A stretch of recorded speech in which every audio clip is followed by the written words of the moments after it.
In 1981, 22-year-old Israeli backpacker Yossi Ghinsberg and 3 strangers ventured deep into the uncharted Bolivian Amazon, searching for a hidden indigenous village and gold.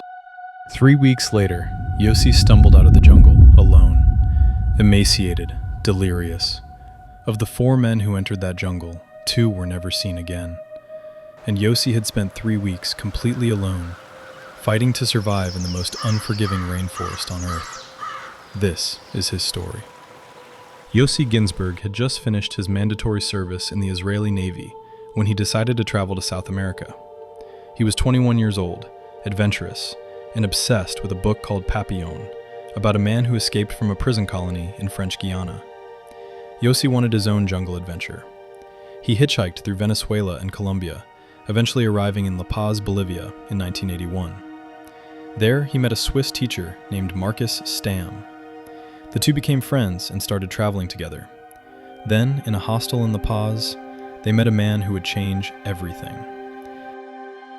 His name was Karl Ruprechter, a mysterious Austrian who claimed to be a geologist. Karl told them about an isolated indigenous village deep in the Amazon, the Ticana people, who had barely seen white men. He said there was lots of gold there, and he knew how to get there. Yossi and Marcus were sold on the idea, and they decided to go into the jungle. But they weren't going alone. Karl recruited a 4th member for the expedition, Gale, an American photographer looking for adventure. Now there were 4 strangers heading into one of the most remote parts of the Amazon. Yossi, the idealistic Israeli, Marcus, the cautious Swiss teacher, Kevin, the American photographer, and Karl, the mysterious Austrian who claimed to know the jungle. In November 1981, they flew to a small town called Apollo, and then traveled by foot and boat to a village called Asariamas on the Tuichi River. From there, they would venture into completely uncharted territory. They packed supplies for several weeks, hired local guides to take them upriver, and set off into the jungle. For the first few days, everything seemed fine. But as they went deeper into the rainforest, tensions began to rise. The jungle was brutal. Insects, mud, oppressive heat. And Karl's promises of an easy path weren't matching reality. After days of grueling travel through the mountains, the group was exhausted and running low on food. They had to hunt monkeys to survive. Marcus refused to eat monkey meat and grew weaker by the day. The easy path Karl promised turned out to be a nightmare of steep climbs, river crossings, and endless jungle. Karl was becoming erratic. His stories kept changing. He couldn't read a map properly. The indigenous village he promised never appeared. The group began to suspect Karl had lied about everything. Maybe he wasn't even a geologist. They made a decision to turn back. They returned to Asariamas village, defeated and frustrated. But Karl had a new plan. Instead of walking back through the mountains, they would build a raft and float down the Tuichi River to the town of Rurenabake. It would be faster and easier. The villagers helped them build the raft, and they set off downriver. A few days into the raft journey, they reached a junction where 2 rivers met. Karl suddenly announced he couldn't swim and refused to continue on the raft. He revealed there was a dangerous canyon ahead called San Pedro Canyon, full of rapids and waterfalls. The tension that had been building for weeks finally exploded. The group split in 2. Yossi and Kevin decided to take the raft through the canyon and float to Rurenabake. Karl and Marcus chose to walk back upriver to a village called Iparama, and then trek back to civilization on foot. Before they separated, the 4 men made a promise to meet back in La Paz before Christmas. They said their goodbyes and went their separate ways. It was the last time anyone would see Karl Ruprechter and Marcus Stamm alive. As for Yossi and Kevin, they climbed onto their makeshift raft and pushed off into the current, heading straight toward San Pedro Canyon. Yossi and Kevin navigated the raft through increasingly rough water. The current grew stronger, and they could hear the roar of rapids ahead. The river narrowed, and white water appeared in front of them, with rocks jutting out everywhere. They tried to steer toward the shore, but the current was too powerful. The raft hit the rapids and spun out of control. Yossi and Kevin clung to the logs as water crashed over them. The raft smashed into a rock and broke apart. Kevin managed to grab onto a piece and pull himself toward the shore. He made it to land and turned back to look for Yossi. But Yossi was gone.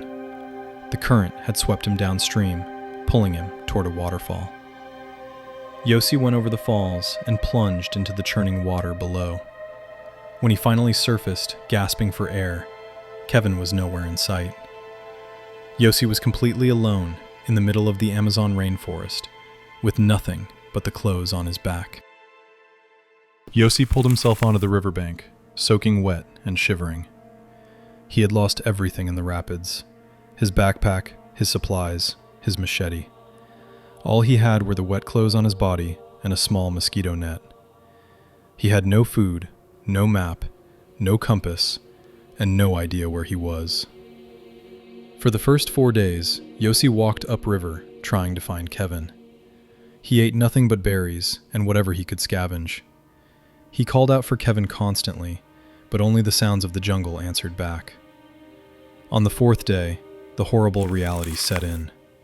Kevin was not coming. Yossi was completely alone in one of the most remote parts of the Amazon rainforest.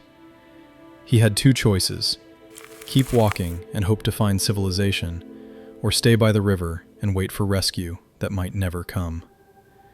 Yossi decided to follow the river downstream. He had no idea this decision would lead to 3 weeks of pure survival hell. The Amazon rainforest tried to kill Yossi in every way possible. In the 2nd week, a flash flood hit the area. Yossi was caught in rising water and nearly drowned. He climbed onto a log and held on for hours as the jungle flooded around him. When the water finally receded, he was covered in leeches and completely disoriented. Days later, he stumbled into a bog and sank up to his waist in thick mud.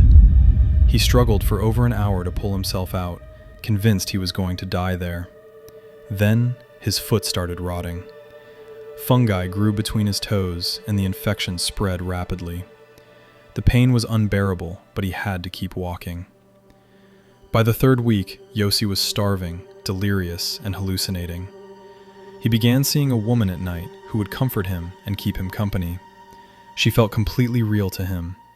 During the day, he heard voices calling his name. And then he realized something was following him through the jungle. A jaguar had picked up his scent. On the other side of the jungle, Kevin had survived. After losing Yossi in the rapids, he made it to a village and immediately organized a search party. The local indigenous people told him it was hopeless. Nobody survives 3 weeks alone in that part of the Amazon. But Kevin refused to give up. He convinced a local guide named Abelardo Tudela to help him search one more time.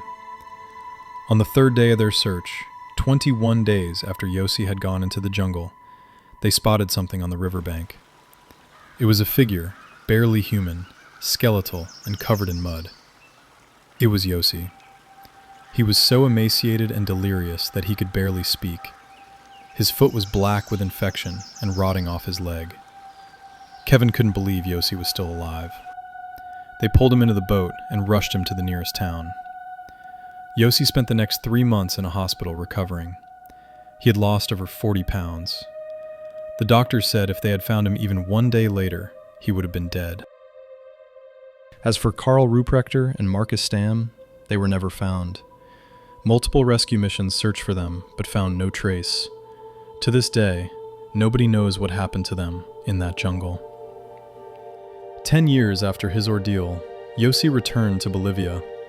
He found the Ticana people who had helped rescue him and worked with them to build Chalalan, an eco-lodge that still operates today in Madidi National Park. Yossi wrote a book about his experience called Jungle, which became an international bestseller. In 2017, his story was made into a movie starring Daniel Radcliffe.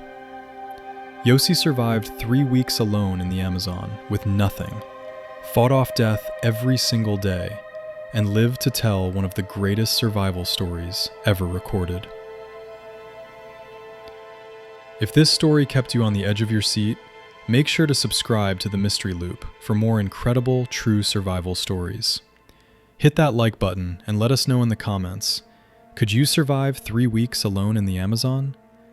Thanks for watching.